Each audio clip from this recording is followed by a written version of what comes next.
It's now time for Talkin' Boxing with Billy C.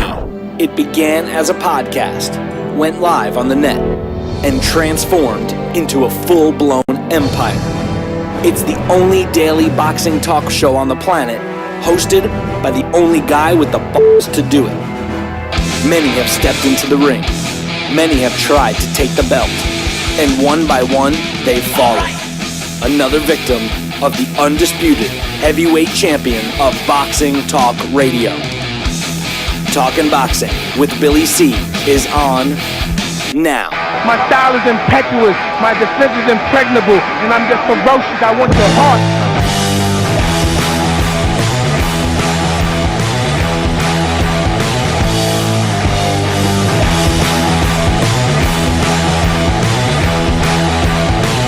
And we're coming to you live from the Billy C Studios in Lake George, New York. I'm Bill Calogero, and it's time for the Billy C Show.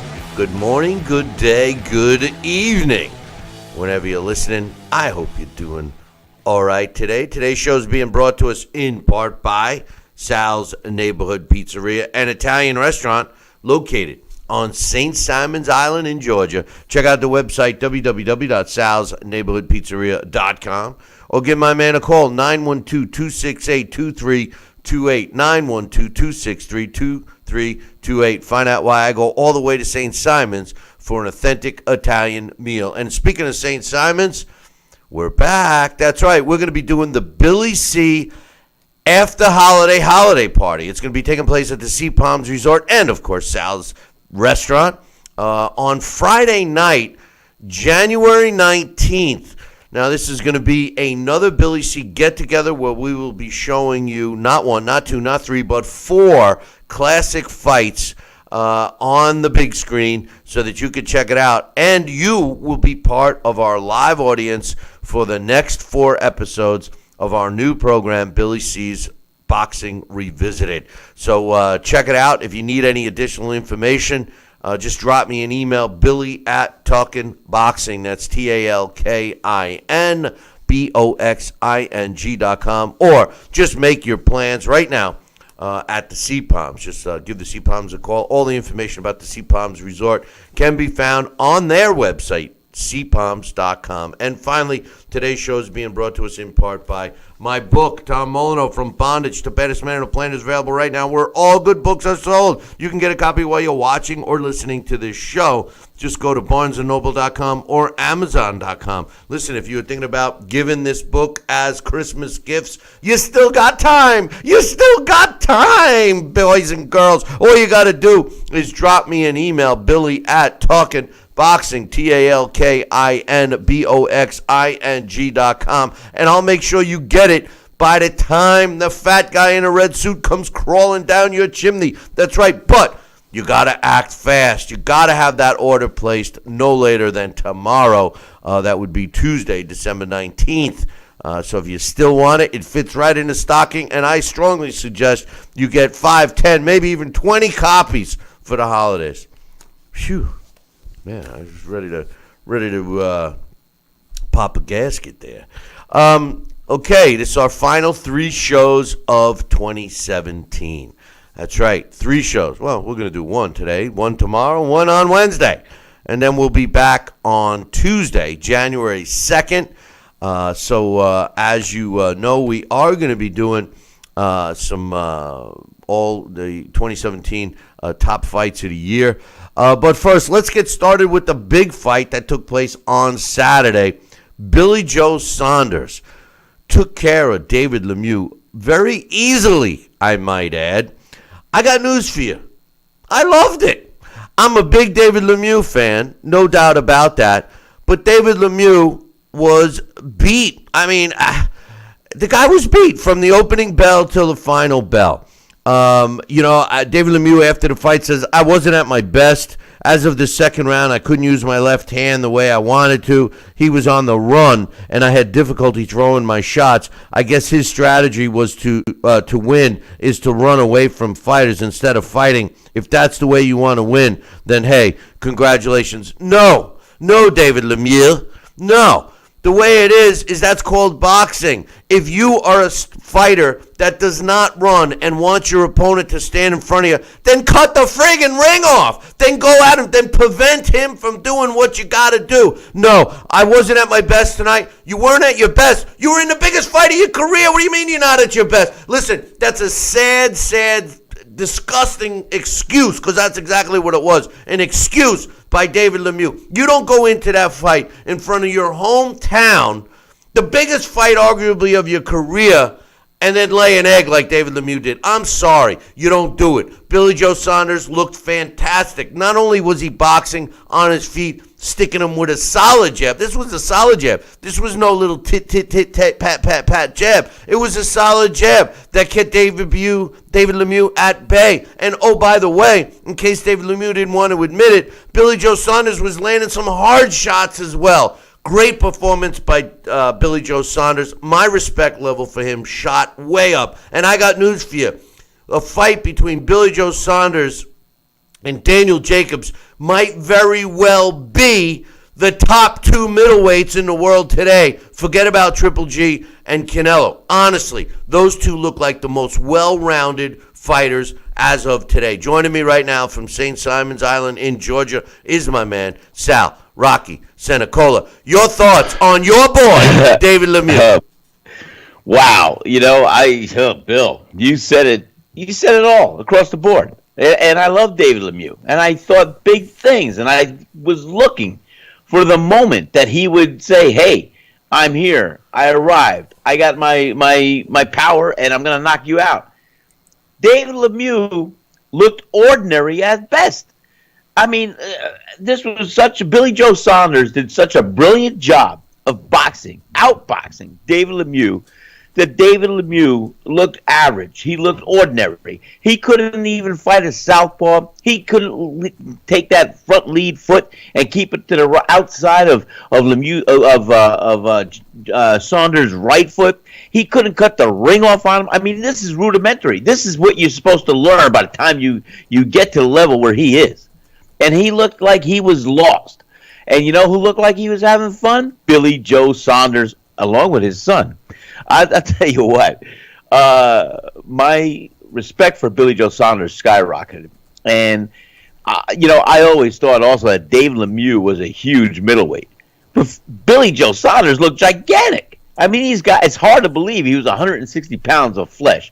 Sure, by the time they fought, it's probably 180. But the bottom line is Billy Joe Saunders handled with the ease, grace, and style of outboxing David Lemieux and never letting David Lemieux get out of the gate.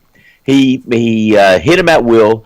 His jab was like a trip hammer. Surprised David Lemieux. He even got caught with right hooks. He got caught with uppercuts, lead uppercuts. He got caught at everything. And there is no excuse. You're in your hometown in a fight that you've had many, many weeks to prepare for, and you have everything going your way.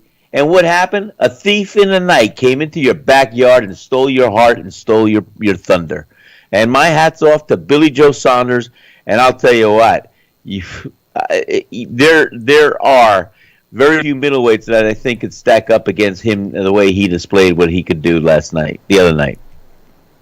I tell you, his movement. I mean, the only guy that I think could neutralize his movement is Triple G. But, the truth of the matter is that Triple G, he's no spring chicken anymore. I think it's he's shown us that he has slowed down a bit and, is hesitant to go right in there.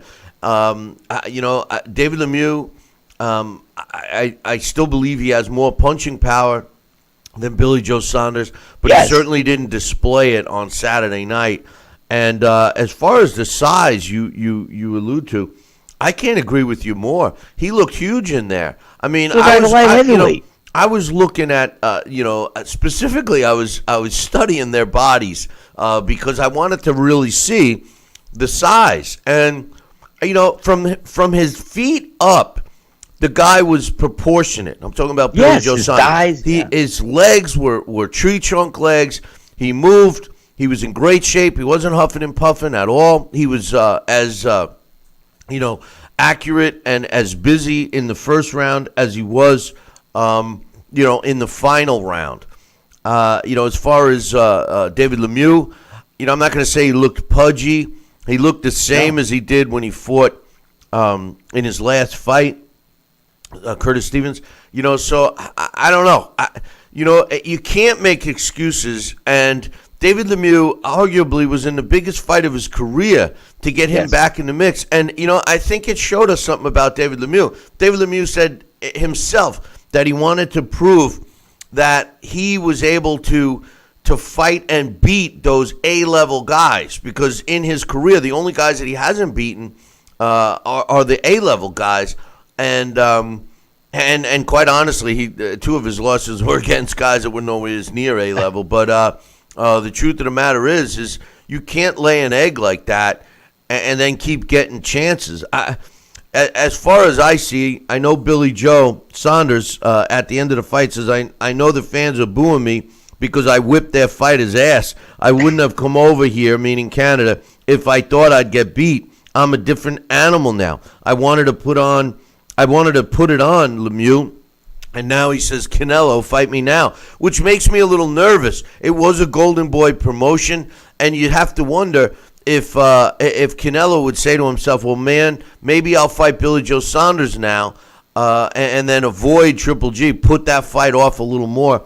I say I hope he doesn't do that, Sal. I would rather see Billy Joe Saunders against Daniel Jacobs, because I believe that you can make a strong case that Billy Joe Saunders and Daniel Jacobs are the top two middleweights in the world today, Sal. I mean, as far as being well-rounded, they both have pop. They both can move. They're both in good shape. I mean, what do you think? Bill, I will tell you, I almost called you Billy Joe. Hey, Billy C. I was looking at Billy Joe Saunders the other night, and I was also saying to myself as he was displaying his skill, I said, how would this fight have gone if it was Canelo Alvarez in the ring? How would this fight have gone if it was Triple G in the ring? And that's when I said to myself that this guy's not only proportionate in his skill set, he's got a little pop in his punch. He's outboxing. He knows where his body is. He's fighting his fight, and no one's going to sway him differently at that point, the other night at least. And I think he would fare very, very well against every level of middleweight contenders that are out there, or champions, whether it be Triple G or Canelo Alvarez. And I think I'm going to have to agree with you. I think Daniel Jacobs is going to be a prime, almost manual image of his own style, that they could play a little chess game and they could get in, get out, and box. And I think it would be a great display and a great fight. And I don't think Canelo Alvarez really wants to try a fight with Billy Joe Saunders right now. Anyway, and I will tell you that. Not that he doesn't think he can beat him, but I will tell you this. I think he already knows what he has to and what he can expect to see out of Triple G. And Billy Joe Saunders will no longer be an enigma in the middleweight division. He is here. He is known. And what he did, as we said the other day, just coming over here and getting the exposure that he's going to do if he looks good will help his stock. Well, guess what? He didn't just look good. This guy looked like a world beater that could take on quite a few of the top middleweights in any division, or any of the sanctioning bodies, and give them a nice little time and lesson in the ring. Well, when it comes to boxing, what makes a fighter better than his opponent is if he's able to force his opponent to do what he wants to do, not follow him around. And Bingo. David Lemieux could say all he wants, he didn't stand and fight. You can't expect the fighter, and don't get me wrong, no one enjoys a toe-to-toe fight more than myself. But you got to force it. That's why I've always said that I thought Triple G is the best ring general in boxing for the last 25 years. No one controls the ring like Triple G. He forces fighters to do what they don't want to do. He forces fighters to do what he wants them to do. Well, guess what? Billy Joe Saunders did just that on Saturday night against David Lemieux. I was very disappointed in David Lemieux, and something that has kind of followed Lemieux throughout his career, Sal, is just that. Sometimes we get a version of David Lemieux that looks great, and sometimes we get a version of David Lemieux that looks very ordinary or even below ordinary. And, not to discredit Billy Joe Saunders at all, because I'm not, but David Lemieux did not look anything special on Saturday, and I think that has to be contributed to Billy Joe Saunders controlling the action. I was pleasantly surprised, and, I was saying on the show Thursday and Friday about how I felt, or actually Wednesday and Thursday, how I thought that Billy Joe Saunders, had a much better rise in terms of his opponents, learning the basics and fighting tougher opposition. I still went with David Lemieux because I thought his punching power would neutralize the experience and boxing ability of Billy Joe Saunders, which I clearly felt he had. But unfortunately for David Lemieux, he never put himself in a position to unleash his punching power. Not once did I see him get Billy Joe Saunders in any kind of a trouble. Not once did I see him, alter the movement of Billy Joe Saunders. Billy Joe Saunders controlled the action from the opening bell till the final bell of that fight. And to be honest with you, he was in great condition. And David Lemieux was not even listening to his corner. His corner kept telling him, go to the body, and he didn't. He was like he was headhunting. I don't know what was going on, but there was some excuses made afterwards, and I'm not sure where David Lemieux goes from here. What do you think? I think, I expected we would be talking with all the accolades about David Lemieux this morning, and that's not happening. And as you said, David Lemieux looked ordinary at best, and he had 36 minutes to land one of his haymakers to neutralize, to equalize that fight and turn it around. And he could not even do it. And maybe he hit him with one or two shots, not full flush, and didn't even get on track, because Billy Joe Saunders was brilliant in fighting Billy Joe Saunders' fight, not any fight that David Lemieux was going to fight. I'll tell you, I can't say enough. I was disappointed in David Lemieux. I expected a lot more from David Lemieux. And like I said, when you're at that level, you know how to fight southpaws. You know how to cut the ring off. David Lemieux didn't display any of that. And for 36 minutes, he got tattooed. He got embarrassed. And Billy Joe Saunders, I'll tell you, his stock went way up. He's one of the world's best middleweights out there today, and I can see him in the ring with anybody. Also, just to get everybody caught up, Billy Joe Saunders, he improved to 26-0 with 12 knockouts in his fight with David Lemieux. Lemieux dropped to 38-4 with 33 knockouts. In my opinion, it was a one-sided fight. One of the judges had it 120-108. And then the other two judges gave some courtesy rounds to David Lemieux, which maybe you give him one. I don't even know if I couldn't give him any, but one judge had it 117-111, one had it 118-110. I gave you their quotes afterwards. Another fight that I was interested in watching was Gary Spike O'Sullivan. He scored a knockout over Antoine Douglas to improve to 27-2 with 19 knockouts.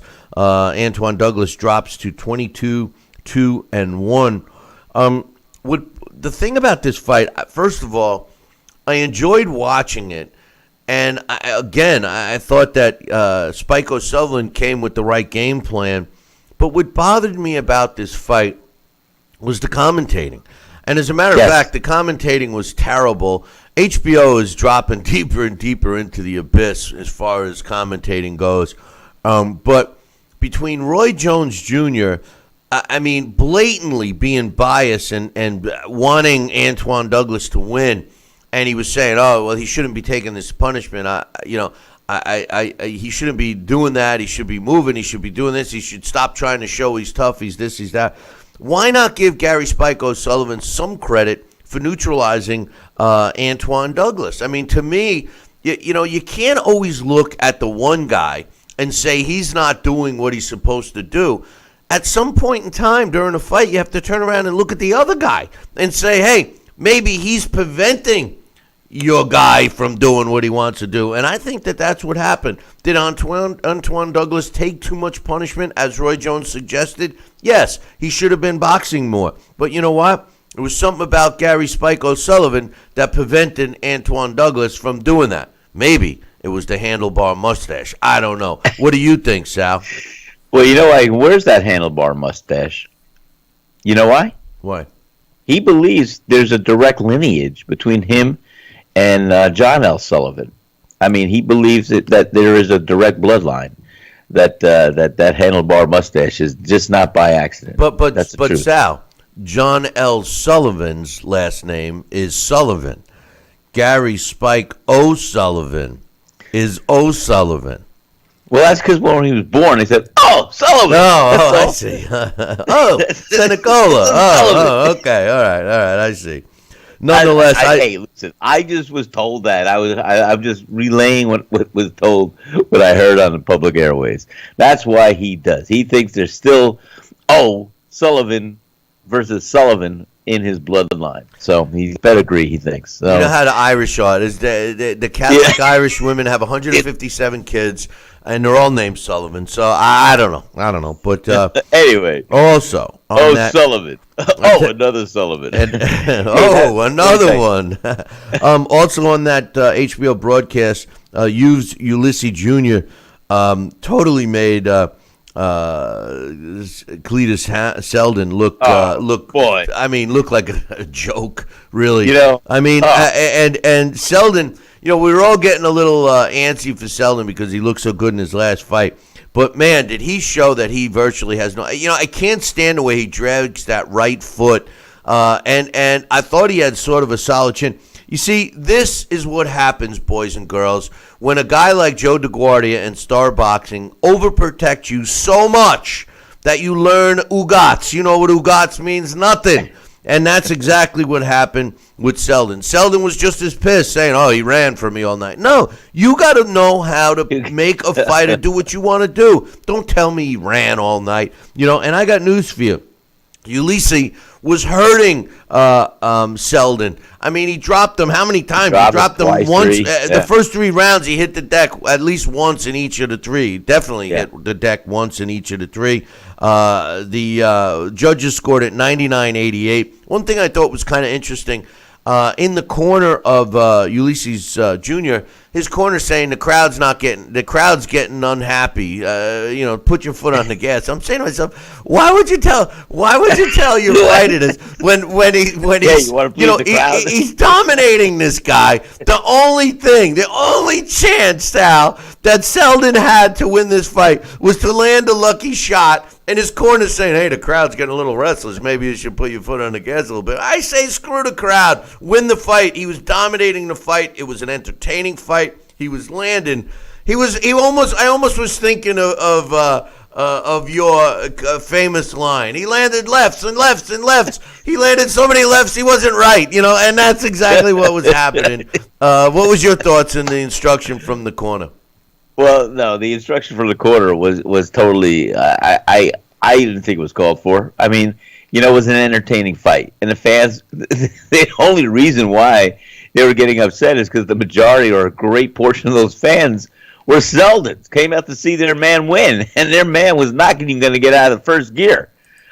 He tried. He maybe even caught him 1 or 2 shots, but nothing that was ever going to turn that fight around.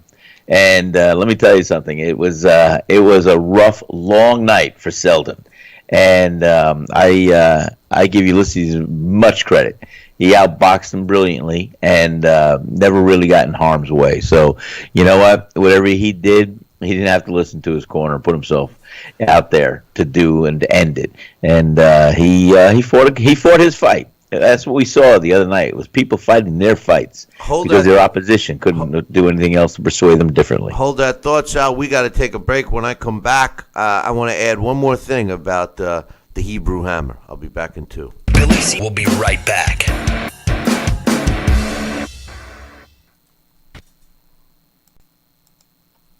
Broken air conditioning, $4,400. Failing refrigerator, $2,500. Don't let outrageous repair and replacement bills like these bust your budget. Get the First American Home Warranty Plan. And when a covered appliance or system breaks, we'll repair it or replace it for you. We had a high-end dishwasher go kaput. They put it in a brand new dishwasher. We have plans that cover air conditioning, most appliances, plus heating, plumbing, electrical systems, and much more. Plans start as low as $25 a month. Why let a major appliance or system breakdown bust your budget or go through the hassle of finding trustworthy service people? Last year alone, we saved our customers over $120 million. Don't wait until something breaks and you're stuck with a huge bill. We save a lot of money. It's absolutely worth it. If you don't have First American Warranty, get it. Call 1-800-946-6234 for your free no-obligation quote. This is important news for women using birth control medications and devices. If you or a loved one have been diagnosed with a pseudotumor after using one of these birth control drugs or devices, you may be eligible for a cash award and medical expenses. Contact the law firm of Davis & Crump right now if you or a loved one have used one of these birth control medications or devices and were diagnosed with a pseudotumor to see if you are eligible for a cash award and medical expenses. Call now. Operators are standing by. Listen to this important message. If you owe money to the IRS, you will want to hear this. Penalties and interest compound daily on your back taxes, putting you under a mountain of debt. Tax 10,000 has years of experience connecting people with tax resolution specialists. Working through the IRS Fresh Start program, they will handle all the necessary forms, and if you qualify, you may end up saving thousands of dollars. Call Tax 10,000 at 800-773-4604. Are you currently on Medicare? In other words, do you carry the red, white, and blue Medicare card? If so, are you suffering from chronic back pain? If you answered yes, you may be eligible for a pain-relieving back brace covered by Medicare at little to no cost, shipped directly to your home for free. These medical-grade back braces are ideal for lower back pain, arthritis, spinal disorders, and other chronic back problems. Will you qualify for a medical-grade back brace? Call Back Brace America at 1-800-290-8300.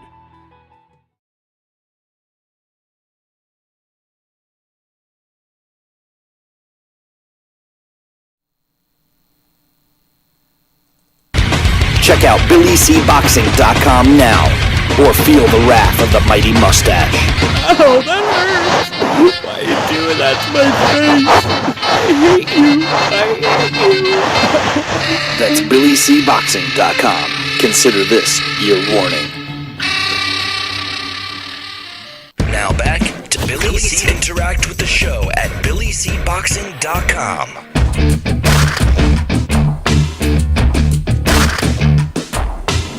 And we're back. You're watching and listening to the Billy C. Show. Glad you could be with us. And don't forget to be with us at our Billy C.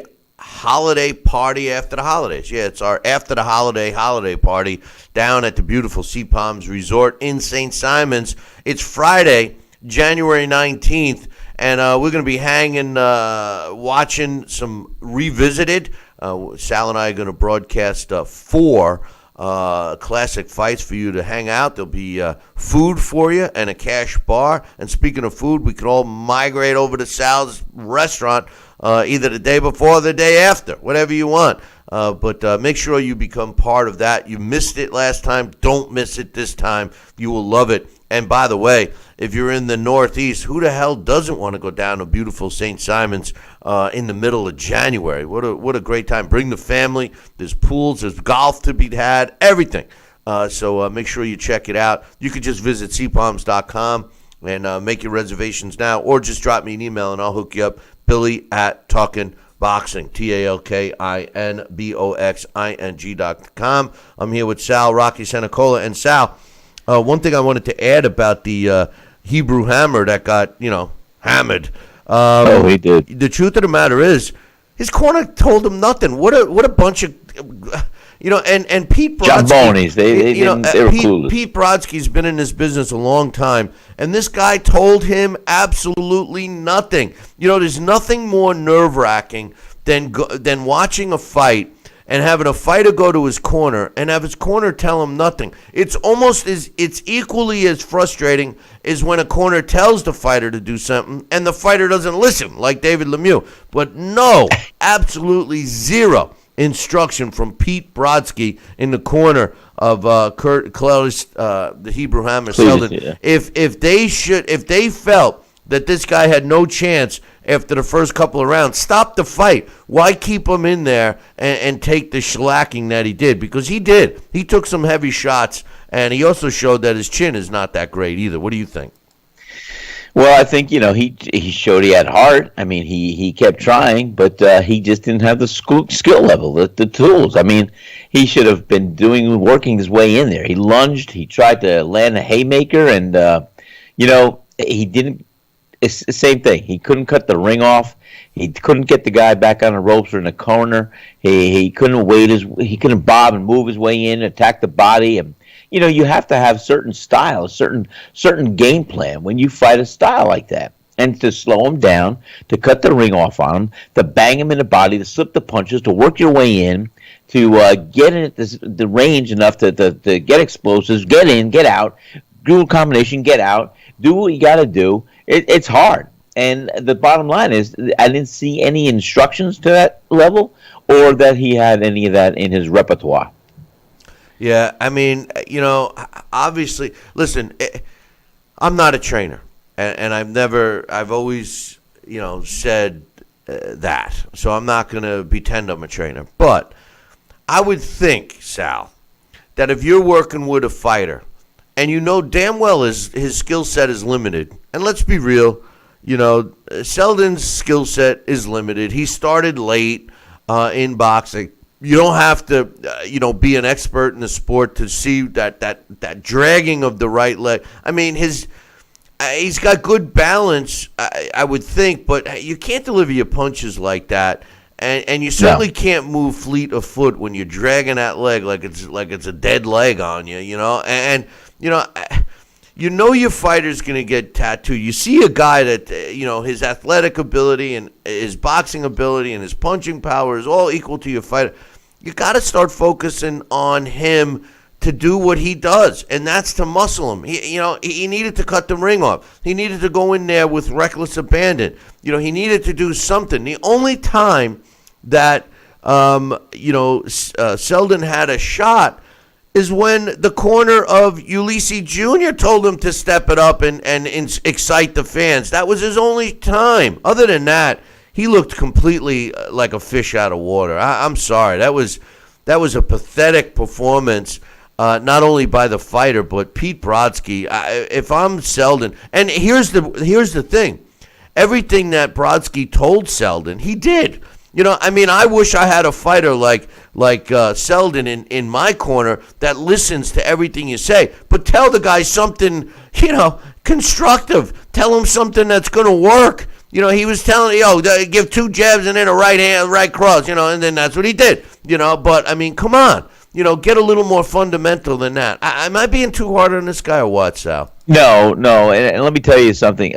What I find most disturbing at some on some terms and levels, the art of boxing or the art of feinting. And would have been a perfect instruction for his corner to say, "Hey, look, you're getting tattooed. You got to move your head a little bit, keep your hands up, and you got to throw a fake jab to his head, work it double pump it, and then bang him to the body. Go downstairs and bang him to the body, and get relentless and just wade through it. You got to get into range to fight this guy and to hit this guy. So you know what? You feint to the head, you go bang to the body, and work your way up. That's it. The art of body boxing, the body punching, is seldom used today. And when it is used, the most annoying thing is though that your opponent is coming right after your body because it's a bigger target. And guess what, ladies and gentlemen? When you get hit in the body, there's things that happen. If not right then and there, in the rounds to follow, they will slow you down. So, you know what? David Lemieux abandoned a body attack, and so did Selden abandon a body attack. He couldn't do anything. And if he threw a couple feints to the head and then went under and banged to the body, who knows what could have happened to slow him down, to bring his arms down, to do something. That's all. And then he even told, first of all, the difference is that Lemieux's team was telling him to work the body, and he wasn't. Brodsky and Selden's team, Selden's team, including Pete Brodsky, were not telling him to do that. And really, if my fighter's so limited and I see he's in there with a guy that's tattooing him, I tell him. And the funny thing is he told him not to do his defensive where he's got the cross arm bar. He said, don't do that. Come in with your hands up. I'm telling him to come in. And again, I'm not a trainer, but in order to bully him and try and work the body, you come in with your head down. You're protecting your chin. Bully him into the corner. And then don't even look at his head. Look at his waist, his midsection, and just put a bullseye on it, imaginary bullseye, and just work it, and slow him down. Then you can go up to the top of the head. I mean, if he had any chance at all, it had to start with instruction from the corner. And if I'm, if I'm Selden, I got to consider getting rid of the Pete Brodsky. Pete Brodsky was absolutely horrific in that corner. I'm sorry. I'm a Long Island guy. I love Long Island fighters, but please, that was terrible. But anyway, Jesse Vargas was a two-division world champion. As a matter of fact, he was a WBO world welterweight champion. And over 13 months ago, he lost that title to Manny Pacquiao. Now, we all know that since then, Manny Pacquiao lost it to Jeff Horn. But Jesse Vargas finally got back into the ring and won a unanimous decision over Aaron Herrera to improve to 28-2 with 10 knockouts. The way the judges scored it was 100-89 on all three cards. Herrera drops to 33-8-1 with 22 knockouts. In the welterweight division, Jamal James improved to 22-1 with 10 knockouts when he scored a third-round knockout over Diego Chavez, who drops to 26-3 with a draw. This is a huge win for Jamal James. Diego Chavez is no slouch of a fighter. Please don't look at 26-3-1 as a record and think that he's a bum, because if you look at the losses and the draw, look who they were against. That was a big win for Jamal James. 2 minutes and 12 seconds was the official time. And always action. John Molina Jr. improved to 30 wins and 7 losses with 24 knockouts when he picked up his 24th knockout with a fourth-round stoppage over Ivan Reddick, who I thought was overrated anyway. He drops to 24-1, 20 wins, 4 losses, and 1 draw. So if you haven't given me your 2017 Fights of the Year candidates yet, I asked you guys to give you whether 1 or 5 or up to 10 of 2017's Fight of the Year. This one might have squeaked on at the end. Very good fight. One last fight I wanted to mention real quickly. Alexander Povetkin, he took care of business on Saturday in Russia. He won a 12-round unanimous decision over Christian Hammer to improve to 33-1 with 23 knockouts. Hammer drops to 22-5, 120-107, 120-108, 118-108. This doesn't surprise me. Povetkin always wins in Russia. But what bothered me is that his promoter, Andrei Rabininsky, after the fight, said that he got a confirmation from the WBA that Anthony Joshua must fight Alexander Povetkin at this point. What bothers me about that, Sal, is this is where the problems lie with unifying titles. When you have a belt like the WBA or any other belt, and you get some stupid fight, and that was a stupid fight. I mean, Christian Hammer he's long been, in my opinion, not even a real contender. I know everybody's a contender now with the division of the sanctioning bodies. But now all of a sudden the WBA is going to put pressure on Anthony Joshua to fight him. So if Anthony Joshua gets the Joseph Parker fight next, that means Deontay Wilder against Anthony Joshua could be put off, and Joshua could fight Povetkin. What's your quick thoughts? Because I'm over my time anyway. You know what? Hold your thoughts, Sal, because I want you to give me a real thought on that. We're going to take a short break. Don't go anywhere. We'll be back in 2. Billy C will be right back. Snack snacking has never been this exciting. At Graze.com, we combine wholesome ingredients with the flavors we all love to create over 100 exciting snacks, like these. We'd love to send you a Graze sampler box for free. Just go to Graze.com, enter the code ENJOY36, and we'll mail your free box to your home or office. Join thousands of Grazers already in love with our exciting snacks. So come to Graze.com for your first box free. Broken air conditioning, $4,400. Failing refrigerator, $2,500. Don't let outrageous repair and replacement bills like these bust your budget. Get the First American Home Warranty Plan. And when a covered appliance or system breaks, we'll repair it or replace it for you. We had a high-end dishwasher go kaput. They put it in a brand new dishwasher.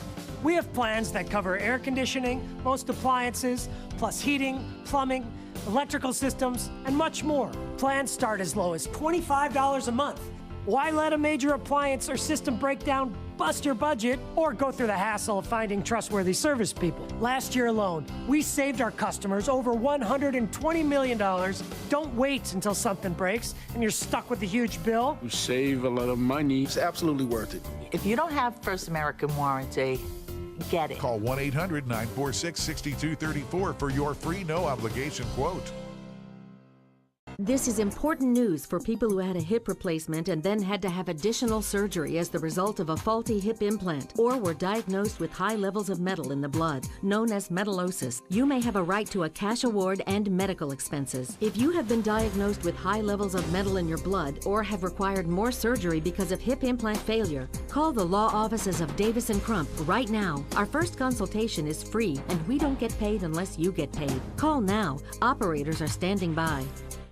Are you currently on Medicare? In other words, do you carry the red, white, and blue Medicare card? If so, are you suffering from chronic back pain? If you answered yes, you may be eligible for a pain-relieving back brace covered by Medicare at little to no cost, shipped directly to your home for free. These medical-grade back braces are ideal for lower back pain, arthritis, spinal disorders, and other chronic back problems. Will you qualify for a medical-grade back brace? Call Back Brace America at 1-800-290-8300.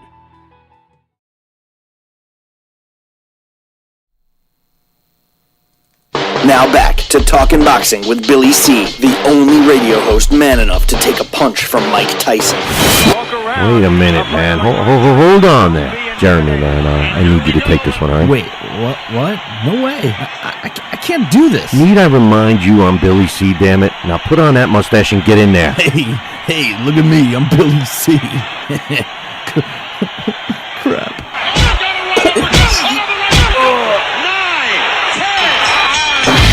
Undisputed heavyweight champion of Boxing Talk Radio. It's Talkin' Boxing with Billy C. Now back to Billy C. Interact with the show at BillyCBoxing.com.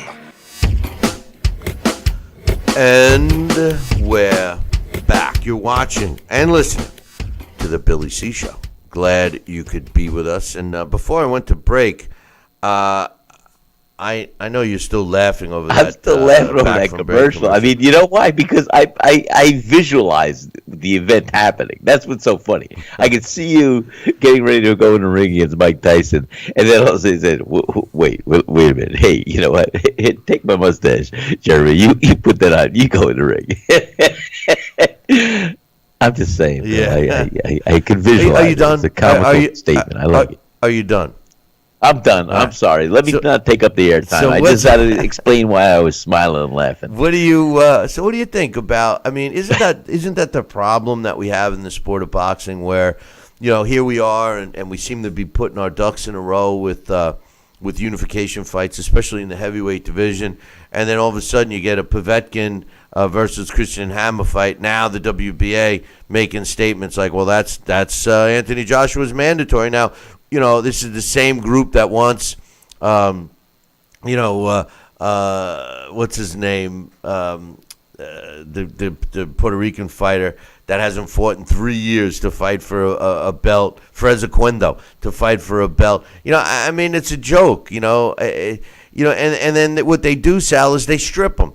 And then that's how it gets all fragmented again, And then to get these other heavyweights to fight each other, we all know how difficult that is. Any weight class, for that matter, we all know how difficult that is. I mean, what's your thoughts? Well, it's exactly what you're saying. I mean, it's the powers that may be. They clearly use their leverage, force, threats to say, hey, we're going to strip you of this. You got to do that, and other than just giving the fans what they're looking for. We want to see Anthony Joshua and Deontay Wilder get in the ring. And that should be, they're both warranted, they're both champions, and they're both capable of putting on a great show. And it's going to be a fight that should happen sooner before later. And why take a chance, and why give it a song and dance and sidestep to give the fans anything less? These guys, they're the two top names in the heavyweight division. I'm not saying they're the best or whatever, but they clearly are the two top names. Why not put them in a ring and let's get this who's the referee that you say, let it get on? That was Mills Lane. Mills Lane, of course. Let's get it on. Let's get these two guys in a ring and stop putting the horse ahead of the cart. Well, this is the problem. No, the cart ahead of the horse. This is the problem with the sport, and this is why so many people lose interest. Because we've become a right now society. We want everything right now. We want the best teams to play each other. We want the best fighters to fight each other. We want it now. We'll pay for it, but we want it now. And they drag it out, and they're losing fans. Speaking of dragging stuff out, how about the McGregor-Mayweather numbers? They were finally released. They had said it was the biggest pay-per-view of all time. No, second biggest. The biggest was Manny Pacquiao against Mayweather. But 4.3 million pay-per-view buys were officially released over the weekend for Mayweather-McGregor. We all knew that they did very well, but the top one is 4.6. That's Pacquiao against Mayweather. And then number 3 was De La Hoya Mayweather, which took place back in 2007. It was also officially announced that Mikey Garcia will challenge to win a fourth title in a fourth different weight class, I should say, when he's going to be fighting Sergey Lipinets on February 10th. We'll see what happens with that one. I don't anticipate Mikey having much trouble there. We got some emails to read, obviously, about the Billy Joe Saunders and David Lemieux fight, so we'll get into that right after I get you all caught up on the sports scores. Saturday in the NFL, the Lions beat the Bears 20-10. The Chiefs beat the Chargers 30-13. Could the Chiefs be back on track? They looked pretty unbeatable in the first half of the year, but then looked very beatable. Even the hapless Jets beat them, but nonetheless. The Bills beat the Dolphins 24-16. The Ravens over the Browns 27-10. Did the Jets beat the Chiefs? I think they did. The Vikings beat the Bengals 34-7. The Saints beat the Jets 31-19. Eagles over the Giants 34-29. Giants were in the driver's seat for most of this game. They were in the driver's seat. Yes, they were. Yeah. Right up until the end. Both Jets and Giants, they're looking forward to what they're going to be doing in the over the winter. So we'll see what happens. But the Redskins beat the Cardinals 20-15. They should come to our event. The Panthers beat the Packers 31-24. Aaron Rodgers comes back from injury and tosses a touchdown like he's never been gone. Unfortunately, the rest of the team isn't that strong, and the Panthers are. But, man, as time goes on, Cam Newton, I used to be such a big fan. I can't stand this guy. Can't stand him. What a bad representative of the NFL, Cam Newton. But anyway, Jaguars over the Texans 45-7. The Rams, they're for real, 42-7 over the Seahawks. The Patriots and the Steelers, what a game that was. 27-24, the Patriots win. Now the NFL is rethinking their own rule, which prevented the Steelers from getting a game-winning touchdown. But nonetheless, it looks like the Patriots now will have home field advantage unless it boils down to another game. I don't know. We'll see. We'll see what happens. 49ers ever since they signed Garoppolo, they've won with him starting as quarterback, 25-23 over the Titans, who are a playoff-bound team. So congratulations to the Niners. And the Cowboys squeaked by the Raiders to keep their playoff hopes alive, 20-17. The Raiders, their playoff hopes have been dashed with that loss and the victory with the Chiefs on Saturday. In the NBA, the Raptors beat the Kings 108-93. The Pistons over the Magic 114-110. The Pacers over my Nets 109-97. And the Cavaliers beat the Wizards 106-99. In the NHL, I get to say when the Jets won, but it's too bad it's a different team. The Jets shut out the Blues 4-0. The Blackhawks over the Wild 4-1. The Golden Knights of Las Vegas beat the Panthers 5-2. And Sal, the Flames. Oh, those Flames, they beat the tushy off of the Canucks 6-1. Congratulations to the Flames. We have some emails to read, and the first one is from my man Jeff. He says, hey, Billy C., I really did feel from watching previous fights that Saunders was going to have too many overall boxing skill for Lemieux. Also, Saunders just seems to have the personality to rise to the occasion as his opponent's skill sets improve. Saunders demonstrated superior ring generalship, a quick jab, and cardio to spare, thanks to the addition of Ingles in getting him prepared. I do wish he had set down on his punches a little more in the 11th and 12th rounds, but he had dominated up until that point, so why risk getting caught by a dangerous puncher? Saunders is a vulgar kind of a punk, but does have genuine boxing skills, some pop on his punches, and a temperament to love the challenge.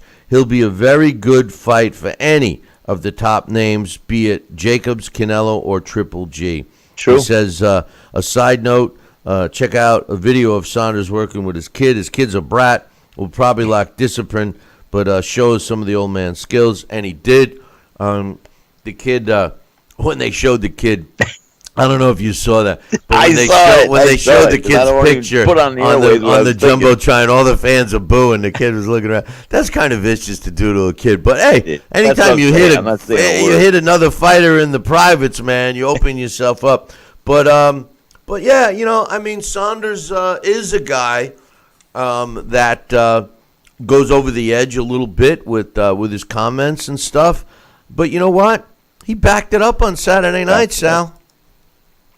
I mean, yeah, he's a real blue collar, rough guy, and he's not holding himself out there to be the sophisticated debutante of boxing. He's a blue collar, lunch pail and coffee kind of guy that the fight game attracts, and the fight game also has, and why not? It's if he was an attorney, he'd be outside fighting cases. But he's right now he's using his ability, his physical attributes, and guess what? He's one of the best out there. I cannot deny that. What he showed me, like you said, his stock went right up, and for the whole world to see. And let me tell you, I think he would have given any one of the top middleweights trouble the other night. I agree. Another email. This is from Willie. A simple man is what he defines himself. He says, hey, Billy C., what a performance that Billy Joe Saunders gave against David Lemieux. It was quite simply a masterclass in boxing. Lemieux looked pedestrian in there. It was like watching a tortoise trying to catch a hare. Before I continue, I do agree. It was a master performance. And the reason why I agree with that, Sal, is because it wasn't... The sweet science isn't a fighter who just runs. No. Billy Joe Saunders was in a position to tap and inflict damage and to keep David Lemieux out of his game for 12 rounds. That's not running. Running is what Floyd Mayweather does. Running is what fighters do when they're not in a position themselves to inflict damage on their opponent. And Billy Joe Saunders did not do that. He moved around the ring, but he was around. He could take advantage of his own arm reach and his boxing ability and keep tattooing David Lemieux just enough to keep David Lemieux out of his own game. and David Lemieux had no answers, neither did his corner. No, you're 100% right. Yeah, Go ahead. you know. He says, I had no idea that Billy Joe was going to be that good. He looked superb. His fitness was unbelievable, and he didn't seem to tire at all. It was a masterful display of pure boxing skill.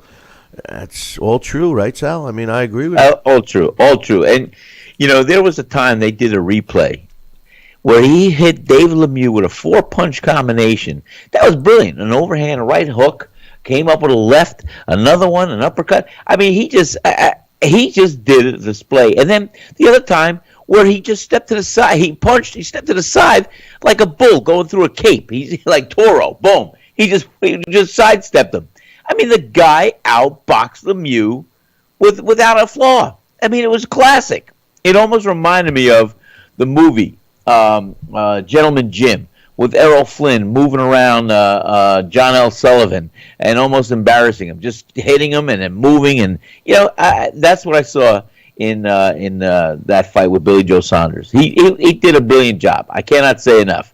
I got a little frustrated myself when Dave Lemieux even threw a punch, roundhouse, and missed him. And then you see him go in the stands like, wow, where was that one? I mean, the guy was not only entertaining, but agitating, because if I was Dave Lemieux, I would have put the pedal to the metal and do what I had to do just to make it a rough, tough brawl and everything else. I knew the fight was over when Billy Joe Saunders was tagging Lemieux, and Lemieux was saying, "Yeah, you got me. Yeah, that one hurt. Yeah." He was already giving up. I was waiting for him to start tapping gloves. That's the other sign, you know, when they start tapping gloves. Hey, good one. Thanks for beating the shit out of me. But anyway. He goes on to say, hey, did you notice Max Kellerman do his garbage can act during the post-fight interview? He sarcastically cut Billy Joe short when he was in the middle of giving his shout-outs and thank yous to his team. For a minute there, I thought Billy Joe was going to get mad because you could tell from the look in his eyes that he didn't like Max's attitude, but he kept himself in check and just carried on with the interview. Kellerman was lucky. You know, Kellerman did kind of act a little like Jim Gray, and I hate Jim Gray. I don't hate Max Kellerman. But I do know what Willie's talking about. He said, there were so many great fights this weekend. I must have watched a dozen fights in all. I've only had about 6 hours sleep in the last few days, so if you can hear some snoring in the chat room, that's probably me. We'll see. Thank God I got my sound turned down. Willie also goes on to say, I just finished reading Dax's most recent article on the web. See, too bad Dax went off in such a huff because we weren't going to be able to get him on today, and he's going to be coming on tomorrow, I think. We'll see. But here's an accolade for Dax that he's going to miss. But he said, I just finished reading Dax's most recent article on the Billy C website.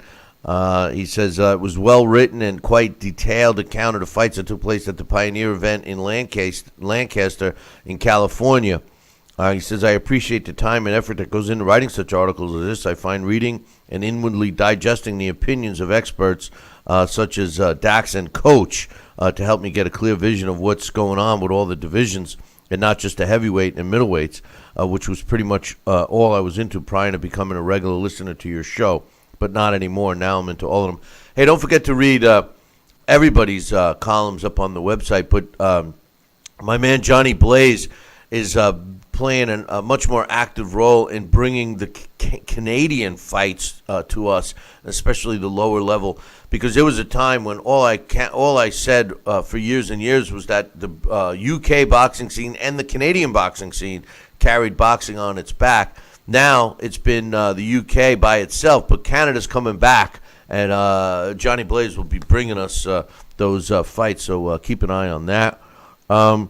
He says, I'd like to say thanks to all of the guys who write the articles on the Billy C website and let them know what a great job they do. I wanted to leave a comment about Dax's article, but I discovered that there's no option to do that. It's a shame, as it would be. I think there is. Reach out to Jeremy. And find out why there isn't. I'm pretty sure there is a way to add comments. Said maybe that's something you should consider. Yeah, keep giving us more work, Willie. He says, I also thank you for setting up and treating us all to the interview with Jonathan Igg, the author of the new book about Ali. I was busy in the kitchen pre-coating some coffee Oh, percolating. You spelled Recoding. it wrong. You spelled it wrong. Okay. Some coffee with the interview segment when it was actually It's been a long airing. time since the percolation. Yeah, I percolate too after I have a nice big bowl of chili, but that's besides the point. And he says, and consequently, I haven't watched or even listened to it yet. I shall be doing that later. It's great that you had him up on the screen too. Your technical talents are mighty powerful, Billy C. Don't forget to play your rendition of the 12 Days of Christmas. Before. All right, listen. As far as the Christmas, I have 3 which we used to call Christmas cards. They're from, I think, 2008, 2009, 2010. So if you like those Christmas cards and our renditions of these famous ones, I'm going to play them at the end of the show. So instead of hearing Sal doing Batman, we're going to play them for today, tomorrow, and Wednesday. So if you like those cards, they're going to be at the end of the show. Stick around and listen to them. No. Hey, no more Batman from you. Hey, no, don't hit me. They make me hit the button. So that's when they're going to be coming out. Anyway, another email. This one's from Johnston, a contributor on the site, as a matter of fact. He said, hey, Billy C. and Sal, once again, the Gypsy Kid pulled it out of the bag and put in a fine performance against Lemieux. I was pleased that he didn't give the judges a chance to cause confusion by winning each round convincingly. That's a good way to put it, Sal. He did win each round. He made it so even biased judges couldn't give it to him. Couldn't give it to Lemieux. He says some pundits this side of the pond mentioned his performance alongside Mayweather. I think that's disrespectful to Saunders, as he threw way more punches than Mayweather would have. I'm in agreement with you, Johnston, 100%. And the fact that he was in position to inflict damage on Lemieux, Mayweather would have been in the corner running. He says, I was surprised that Brit Phil Edwards had it 118-110. He must have given Lemieux a couple of rounds out of sympathy. I couldn't see anything else from a complete shutout. I agree with you. He says, with Triple G Canelo 2 looking like it's going to be May 5th, I feel Billy Joe Saunders needs to fight again to keep himself active. I'd love to see Saunders Jacobs with the winner fighting Triple G or Canelo and the losers up against each other. Sounds familiar. I think that's what you said the other day. I thought I mentioned that. But anyway, you did. Saying all the performances like this will only scare fighters away. I believe Triple G and Jacobs will fight Saunders in a heartbeat, but not so sure about Golden Boy negotiating for Canelo. I can hear the word marinate coming from Canelo cronies. What do you think about Saunders Jacobs? I was told by my buddies that Jacobs is too big for Saunders. No way. Love the fight. Saunders Jacobs, great fight. Those two winners fight the winner of Triple G and Canelo's rematch, and then the two losers fight each other, and then the winner of the two losers fights the winner. Love it. Johnston goes on to say here, he says, I got a quote from Klitschko concerning Anthony Joshua. He says, I've physically passed the torch to the younger lion, Anthony Joshua. I wish from the bottom of my heart he continues to carry this torch for a long time and is very successful, just like I was. Joshua is capable of unifying the division 100%. I'd say the more Joshua shines, the better I shine. If I lost, I want to make sure I lost to the better man. It was an incredible fight. We both had fun. The fans had fun. It was win-win for all of us. It doesn't feel like a loss. I won a lot of respect that I never had, even when I won my world titles. My ego wanted to win, but to experience what I did, I wouldn't change the end result. It opened doors and made my sporting life more colorful. On that brief message from Klitschko, this is Johnston saying, I want to give my fight of the year to Joshua Klitschko. I agree. That's my fight of the year, too.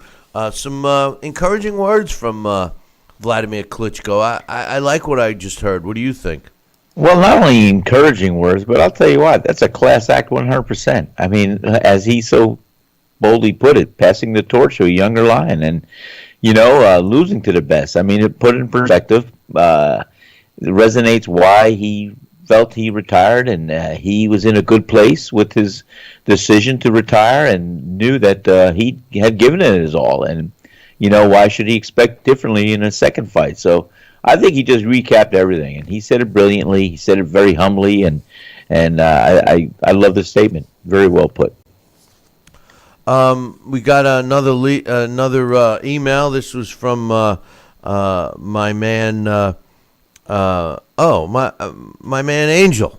He says, "Hola, Senor C." As a boxing fan, I admire how the UK is stepping up and putting up great fights along with packed stadiums coming up in 2018. Will the UK take over Vegas? I'm also seeing that there are boxing scouts from the UK and promoters coming to the US and giving opportunities for US boxers to move into the UK. These are boxers that are poor but with limited resources.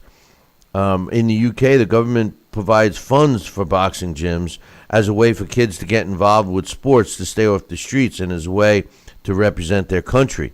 For me, it's sad to see that we may lose U.S. talent, but happy, too, for the kid that gets to go elsewhere. There's going to be a point where we may see our U.S.-born boxer with an Olympic gold medal representing the U.K. Boxing gyms here in the U.S. are rare. They're closing, and memberships are not affordable with the working poor. Frank Warren has his eye on America's young boxing talent. It's a fantastic point from Angel. Wow. And I agree with him 100%. We have a lot of problems with the United States boxing scene. And one of them is the fact that greed. I mean, greed is prevalent in all phases of the sport of boxing. There's no question about it. But in the United States, it seems that money is first. Everything else is secondary. And the truth of the matter is that because of the money, they actually, and a young fan base actually puts value in the fighter that makes more money. So if a fighter is making good money and fighting a stiff, they actually give them accolades. What you're seeing from the true boxing fan is exactly what Angel is saying here. The UK is thriving with boxing. The UK promoters are coming here because they're willing to open up their checkbooks, whereas the promoters in the United States are not. There's nothing worse than trying to deal with a promoter. Their motto is don't spend a penny, and try to fleece as much as they can. Do I see a future for USA boxing, the amateurs? No, I don't. As a matter of fact, there's a new guy that just became unemployed. His name, Teddy Atlas. Teddy Atlas should run USA boxing. It would be perfect for him. His way or the highway would work with the amateur levels. Didn't work so much on the broadcast because he pissed a lot of people off. But the truth of the matter is I believe that Teddy Atlas would be a great guy to run our USA boxing team. If anybody could turn it around, it could be Teddy Atlas. That's something, if I was Teddy Atlas and he really loved the sport and wanted to keep his claws into it, that would be something that he could focus on. And as far as his ego is concerned, because no one has a bigger ego than Teddy Atlas, well, he could take credit for all the young American fighters that could come out of his program should he start to run it. That's what I think he should do, Sal. What do you think? Well, I'll tell you what. I think it would be brilliant. I think he could do a great job, a knockout job. But you know what? Don't write Teddy Atlas off just yet. You know what? He may have had a humbling experience, and who knows? Maybe he'll show up on Showtime or HBO or any other network that might want to try and invest in him a little bit. Nah, he's not going to show up. He's not going to show up on Showtime because they got they got that Morale Ronaldo bum, and HBO, if they can't even handle honesty from Roy Jones Jr. or George Foreman or Lennox Lewis, they're certainly not going to put Teddy Atlas on. Hey, listen, I might give him a small dose shot. Who knows? Yeah, well, we'll see. We're going to take a short break. When I come back, I got two more emails to read, two longer emails that are both, they seem interesting, so we'll see what they're about. Okay. I think they seem good. Don't go anywhere. We'll be back in about 2 minutes. Billy C. will be right back. Part of the Billy C. Boxing Network. Listen to this important message. If you owe money to the IRS, you will want to hear this. Penalties and interest compound daily on your back taxes, putting you under a mountain of debt. Tax 10,000 has years of experience connecting people with tax resolution specialists. Working through the IRS Fresh Start program, they will handle all the necessary forms, and if you qualify, you may end up saving thousands of dollars. Call Tax 10,000 at 800-773-4604. This is important news for women using birth control medications and devices. If you or a loved one have been diagnosed with a pseudotumor after using one of these birth control drugs or devices, you may be eligible for a cash award and medical expenses. Contact the law firm of Davis & Crump right now if you or a loved one have used one of these birth control medications or devices and were diagnosed with a pseudotumor to see if you are eligible for a cash award and medical expenses. Call now. Operators are standing by. Broken air conditioning, $4,400. Failing refrigerator, $2,500. Don't let outrageous repair and replacement bills like these bust your budget. Get the First American Home Warranty Plan. And when a covered appliance or system breaks, we'll repair it or replace it for you. We had a high-end dishwasher go kaput. They put it in a brand new dishwasher. We have plans that cover air conditioning, most appliances, plus heating, plumbing, electrical systems, and much more. Plans start as low as $25 a month. Why let a major appliance or system breakdown bust your budget or go through the hassle of finding trustworthy service people? Last year alone, we saved our customers over $120 million. Don't wait until something breaks and you're stuck with a huge bill. You save a lot of money. It's absolutely worth it. If you don't have First American Warranty, get it. Call 1-800-946-6234 for your free no-obligation quote. Are you currently on Medicare? In other words, do you carry the red, white, and blue Medicare card? If so, are you suffering from chronic back pain? If you answered yes, you may be eligible for a pain-relieving back brace covered by Medicare at little to no cost, shipped directly to your home for free. These medical-grade back braces are ideal for lower back pain, arthritis, spinal disorders, and other chronic back problems. Will you qualify for a medical-grade back brace? Call Back Brace America at 1-800-290-8300.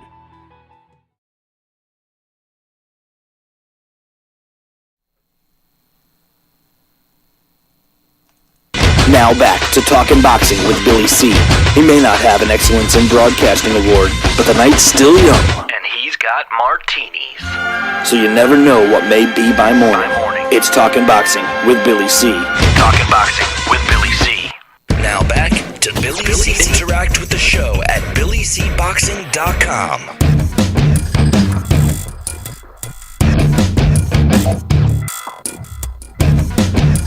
And we're back. You're watching and listening to the Billy C. Show. Glad you could be with us. And don't forget about being with us. We're having our next Billy C. boxing event. It's our holiday party after the holidays. It's taking place January 19th. That's a Friday night at the Sea Palms Resort. And, of course, we'll be swinging by Sal's restaurant as well. Come and watch 4. You got it right. 1, 2, 3, 4 classic fights that you will be part of our live audience for our next 4 episodes of our new show, Billy C's Boxing Revisited. So make sure you come on down, take the family. Who doesn't want to get out of the cold weather in the middle of January? Come on down to beautiful St. Simon's Island, and you'll see what we're always talking about. You can golf, you can get in the pool, you can do whatever you want. But most importantly, you'll be hanging out with us. There's going to be food for you, which is complimentary, and then, of course, a cash bar, and then we will have all kinds of fun. So join us. We will. Join us for that. If you just go to cpalms.com, you can get their number, make reservations, or drop me an email, and we'll hook you up, Billy@TalkinBoxing. That's TalkinBoxing.com. Got a couple of more emails here, Sal, and this one's from my man, Jeffrey. He says, hey, Billy C., just a couple of issues. He said, I was listening to the discussion regarding Teddy Atlas and ESPN. I have to tell you, I've always enjoyed and respected Teddy over the years. Recently, though, I have to admit that he's appeared to be a little unhinged while he was on the air. I have a feeling that the addition of Stephen A. Smith, who I can barely stomach, has intimidated Teddy somewhat into overreacting to situations to keep up with Smith's loud rhetoric. Teddy was always the most animated guy of the team, but now a new loudmouth is in town. Frankly, Bill, I don't think Teddy and Smith like each other and in the least, and Teddy probably hates the fact that this non-boxing commentator questions what he says. After the Lomachenko-Rigondeaux fight, both Teddy and Smith were ridiculous and embarrassing to me. So think how ESPN felt listening to it. Bingo. It is. It's a great choice. First of all, Stephen A. Smith is a total a-hole. I mean, I question what he knows about any sport, to be honest with you, because his whole shtick is whatever. Let me read on. He says, I love all of your guests, but couldn't disagree more with Dax and his assessment of the Lomachenko-Rigo fight. Don't feel bad. I totally disagreed with Dax as well. So did everyone else that I've heard from. So I'm glad somebody is sending an email that they actually wanted me to read. He says, Rigo recently knocked out a young fighter with a punch after the bell with absolutely no remorse. We all know he can dish out the pain, but receiving it seems to be another story altogether. Rigondeaux figured in his mind that it would be much easier for him to accept the embarrassment of quitting rather than face the humiliation of defeat or worse, getting knocked out. The bully met his match. He says, I don't feel Lomachenko was frustrated in any way. He and his team knew in advance what Rigondeaux would try to do to upset his game plan, and they prepared for it, even going it over with it with the ref. The late hit was just Lomachenko letting Rigondeaux know that dirt will be met with dirt. Rigo was wrenching his arm illegally, so he received something in return. More than the hits Rigo was taking, I believe he was completely confused because he wasn't landing any punches. The moment and distance left him without any idea to retaliate. He was embarrassed at his performance and just wanted out of the situation. I love Lomachenko, but I do agree with Dax that we should enjoy his skill set, but not go off the rail, that he cannot be touched. Every fighter has an opponent out there somewhere that will test their skills, even Lomachenko, Garcia, and Crawford. What do you think about that one, Sal? I think it was put all in perspective, and he's a knowledgeable fight fan, and he knows what he's talking about. I agree with him. I see. Well, that's good. No, they were good words, and I think it was a great email. And yes, I believe there is always a style. There's always another fighter that can make another fighter look less spectacular than what we've seen or come to know. It's just a matter of when those two get in the ring and have that dance. And right now, I'll tell you what, there's nobody that I can see in the current weight division that Lomachenko rules that could give him any trouble. And but I'm sure if there's not one out there today, who knows what's going to come out there in the future. Just remember, you can dance if you want to. Leave your you remember that song? Anyway, you can dance. That was great. That's a good impression, by the way. Too. And this is the last email. Last email of the day. This is from my man Mitch, and this is the title for this is Lomachenko's case for being number one, and Triple G getting pimped out. He says Vasily Lomachenko has a claim for the number one pound-for-pound spot. The strongest evidence is he's beaten the same amount of current and former world champions in 11 fights than Andre Ward did in his entire career. If you think that he beat Salido, as many of us thought he did, then he beat more world champions than Ward. Either way, that statistic really puts his talents and accomplishments in perspective. I'm not a big Andre Ward fan, never was, but you have to consider Andre Ward. I'm just saying this. You have to consider Andre Ward as a guy with two careers. One was with the Super 6 tournament where he fought everybody, did not back down, and won that tournament. I believe he gets many accolades for that. Then there was the diva Andre Ward that came after that we all know and loathe today. So you really have to look. But at the end of the day, he beat Kovalev, a guy that many of us, including myself, thought was not going to get beat. And not only did he beat him, he called for the knockout and got the knockout and caused the big bad Kovalev to quit, ruining Kovalev's career, in my opinion. So Andre Ward, he's retired.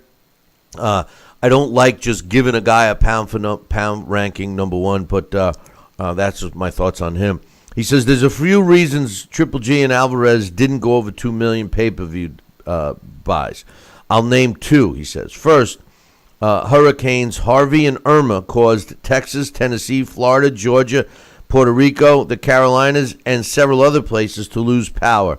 No power, Correct. No pay-per-view buys. That's a good point. He says the second reason is they slipped the McGregor fight in after Triple G and Alvarez was announced and put it on a few weeks before. After forking over $100 a pop, most fans weren't going to turn around and pay for Triple G Alvarez a few weeks later. That I disagree with, Sal. And the reason why I disagree with Mitch on that is because a boxing fan will spend the money no matter what, unless they don't have it physically. But it's been my biggest gripe about the sport of boxing. The promoters and the powers that be fleece the fan. They make us pay extra for the big fights. And everybody wanted to see Alvarez Triple G. So I don't know if the Mayweather-McGregor fight had anything to do with the numbers. What do you think? Well, I was just going to concur with you. I don't really believe, to the true fight fan, that the McGregor-Mayweather fight preceding the Canelo-Alvarez Triple G fight had much to do with it. But I will concur, and I do agree 100%. I mean, that hurricane wiped a lot of people out. I'm telling you, across the board, up from Texas to Florida to the Carolinas to Georgia. And you know what? I had no power for almost 6 days. In fact, the power and the cable came back on my house Friday, the night before that fight with Canelo Alvarez and Triple G. So I just made it by the hair of my chinny chin to get that fight available in my house as far as HBO. I mean, wherever we had the pay-per-view pumped in. And other than that, there were many other areas that weren't even up to speed as quickly as I was. So, yes, I do see that being a factor. He goes on to say, Triple G is being pimped out. Hear me out here. When the Triple G versus Canelo fight was negotiated, they basically told Triple G if he tried to unify with Saunders for all the belts, he'd lose the opportunity to fight Canelo. So what? I mean, I'm just going to pause here. So what?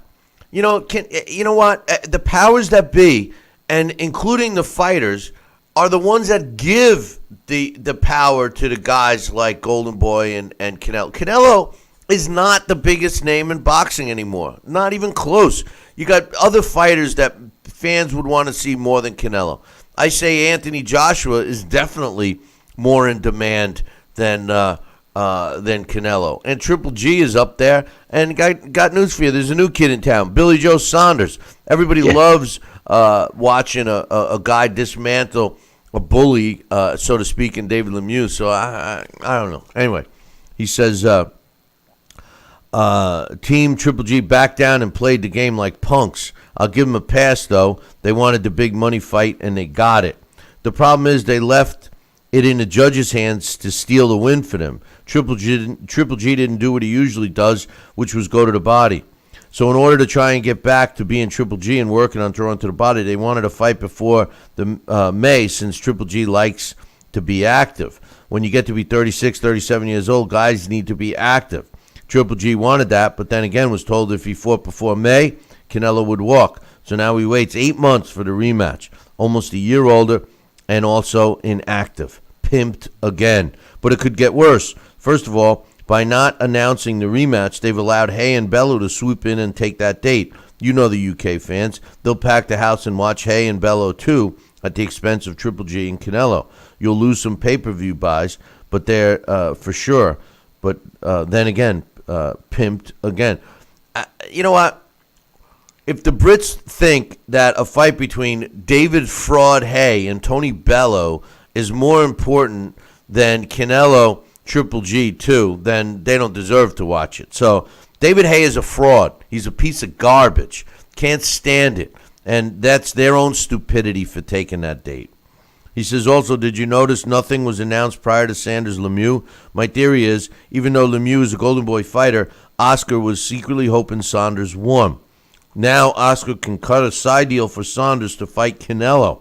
Canelo can pick up another belt, make more money, as some of the UK contingent travels to the US to support their guy. Could we see Canelo Saunders in May instead of Triple G? If so, Triple G gets pimped again. Triple G always wanted to make history as undisputed champ. He should have walked away from the draw with Canelo and unified with Saunders. Triple G wouldn't have minded going to the UK, where they would have sold 75,000 tickets and as a result made more money than the lowball figure Golden Boy is going to offer. The pimp game is no joke, Billy C. Hopefully it doesn't play out like that. Not to mention deja vu. Mayweather's in the gym again, and his name is floating around. If he fights again, how much you want to bet he'll do it a few weeks to 2 months before Triple G Canelo rematch? Thanks for the email, Mitch. Again, I don't think that that's going to make much of a difference. But, if I'm Triple G and, the talks for if the paperwork hasn't been signed, sealed, and delivered for the Canelo rematch, you know what I do today, Sal? This morning, look for an opponent. I reach out to Billy Joe Saunders today and say, hey, what would it take to fight Triple G in England in May? And I'd say, screw you to Canelo. Canelo is trying to follow the path of Floyd Mayweather. Floyd Mayweather was successful. I don't know if Canelo will be. They're two different fighters. You can't compare the two. People bought Mayweather's fights because they hate him. Most people buy Canelo's fights because they love him. I think that it's being what Canelo's doing is going to hurt him in the long run. If I'm Triple G, I move on to Billy Joe Saunders. Forget Canelo. What's your thoughts? I think that's a hell of a fight, and I agree. I mean, Mitch made a lot of good points. Number one, when you are an older fighter, you don't want to be stale for too long. You want to get back in the ring, and I think he should get back in the ring clearly before 6 months, which would put him in February, and then he could fight into the May and do well. And I'll tell you what, the Billy Joe Saunders I looked at and I saw the other night, I could see why maybe Triple G's camp might not want to take that fight, but I'll tell you what, it would be a hell of a fight, and definitely calculating a lot of ends ifs or buts as a result for that, because I see that being a good fight. And you know what, Canelo wants to play this prima donna game and everything else. No, you have a great opportunity now to compound a rematch right away. You should have already been signed, sealed, and delivered that with an earlier date than May. And no, I think Triple G's got to do what he wants to do, and he's in the driver's seat with that Canelo Alvarez thing. Because guess what? I, amongst millions of other fans, know in my heart of hearts that Triple G did win that fight, and he just didn't get the decision. But he won that fight. He clearly outboxed and beat Canelo Alvarez, in my opinion. I agree. And if I'm Triple G, I go fight Billy Joe Saunders in England. Yeah. I bet you he makes more money. He'll make more money. He'll make a freaking ton of money. And number one, Billy Joe Saunders was saying, "Hey, I'll fight Canelo now." So obviously they've already put that fight in his ear. But I think that he would much rather fight in England. And I'm sure Triple G would go there. The Billy Joe Saunders I saw the other night, I think would beat Canelo Alvarez. I think the Billy Joe Saunders I saw the other night would give Triple G all he could handle. Well, I was hinting to that earlier. I think he'll give more than whatever Triple G would expect. I'm telling you this. The guy was not only a huge middleweight, but I mean, he boxed. He's a southpaw, which is a jinx anyway on that level. And he was smart in the ring. He fought his fight, and you know what? All I could try to imagine was Triple G trying to cut the ring off on him, land those body shots. Could it slow him down? Yes. Would it be a good fight? It'd be a great fight. Would Triple G guarantee have a walkover? No way in hell. Because Triple G would have a tough night with that guy. Anyone is going to have a tough night beating that guy. The Billy Joe Saunders, like I said, we said if he even looks good in losing to David Lemieux, he's going to have his stock value rise. Guess what?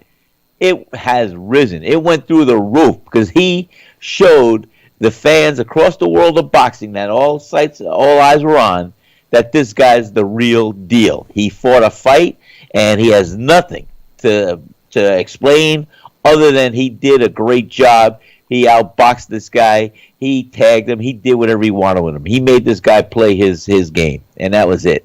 Dave Lemieux had no answers to anything that Billy Joe Saunders led him down any path.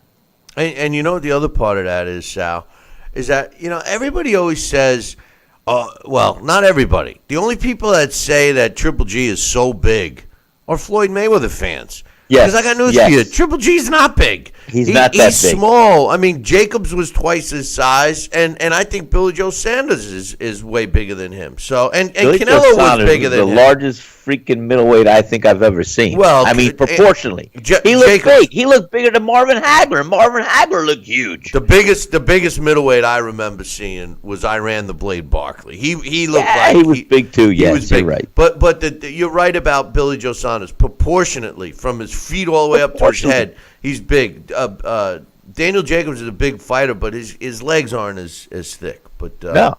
Anyway, hey, listen, boys and girls. Programming note. We're closing out the year. We're doing a show, obviously, today, tomorrow, and Wednesday. Then we will be back on Tuesday, January 2nd, for the holidays. We're going to be off. We are doing another Billy C event. It is going to be taking place January 19th in St. Simons at the Sea Palms Resort. We definitely want you to be there. You won't regret it. You'll have a great time. Come on down for a few days. I'll be there, I believe, from Wednesday on. So make a weekend of it and come on out. Hang out at Sal's with myself and Sal. You never know who's going to pop up. Sal hasn't mentioned to me yet who we might have, if anybody coming down to join us. But you never know. I'm sure you'll have a great time. But make your plans now. You can go to cpalms.com or drop me an email, billy@talkinboxing. That's TALKINBOXING.com. Now, as promised, because I've been getting harassed by all of yous, I will play our versions of 3 Christmas carols or songs or whatever you want to call them. That are been changed for us. We used to give them out we used to send them to all of our listeners as the Billy C Christmas card. Now, keep in mind that they're from 2008, 2009, and 2010. I think I'm going to play the 2010. I'm going to play them reverse. So I'm going to play the 2010 one now at the end of this show. I'm going to play the 2009, which was the 12 Days of Christmas, tomorrow. And then Wednesday, I'm going to play my personal favorite, the Billy C's version of 'Twas the Night. Now, one thing you're going to notice right away is that a lot of the people involved with the show are not involved with the show anymore, or at least not on a full-time basis, so you can see how the show has evolved. So before I play those, I want to tell you what happened on this day, December 18th, in boxing history. On this day in 2004, Glenn Johnson wins a 12-round decision over Antonio Tarver to win the World Light Heavyweight title. It took place in Los Angeles, California. On this day in 1993, Simon Brown knocks out Terry Norris in the 4th round to win the WBC World Junior Middleweight title. It took place in Mexico. On this day in 1901, Joe Walcott knocks out Ruby Ferns in the 5th round to win the World Welterweight title. It took place in Toronto, Canada. On this day in 1942, Bo Jack knocks out Tippy Larkin in the 3rd round to win the vacant New York's World Lightweight title. It took place at Madison Square Garden in New York City. On this day in 1998, Will Grigsby wins a 12-round decision over Ratanapol Vorapin to win the vacant IBF World Junior Flyweight title, and that took place in Florida. On this day in 2004, Isaac Bustos knocks out Eagle Kawaya in the 4th round to win the World Strawweight title, and that took place in Tokyo. That's the WBC World Strawweight title. And on this day, December 18th, in 1916, Jimmy Wild knocks out the young Zulu Kid in the 11th round to retain his World Flyweight title, and that took place on this day in 1916 in London. Hey, man, that concludes our show for today. I hope that, and I tell you, that you remember about our Christmas schedule. We're here today, tomorrow, and Wednesday, and we're back on Tuesday, the 2nd of January. But we want you to make sure you tune in tomorrow morning. Same bat time, same bat channel. Until then, I'll leave you with the Christmas card we sent in 2010. Enjoy.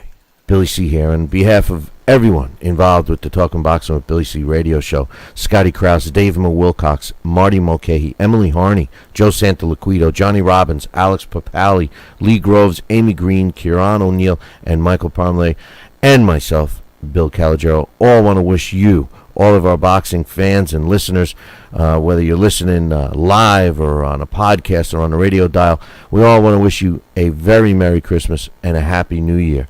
And like we do every year, we put together what we call the Talking Boxing with Billy C. Christmas card. And here you go. This is this year's Talking Boxing with Billy C. Christmas card. Rocky the flat-nosed heavyweight had a really busted-up nose, and if you ever saw it, you would say it really looked gross. All of the other fighters used to laugh and call him names. They never let poor Rocky join in any fighting games. Then one poorly sold fight night eve, the fat promoter came and said, Rocky, with your granite chin, can you help us bring the fans in? Oh, how the boxing fans loved him. They all shouted with glee. Rocky, the flat-nosed heavyweight, went on to make history. Yo, Adrian, where's that eggnog, man? Get me the eggnog. I just finished this little card, man. Get me that eggnog, Adrian. Come on, man. Come on. Merry Christmas.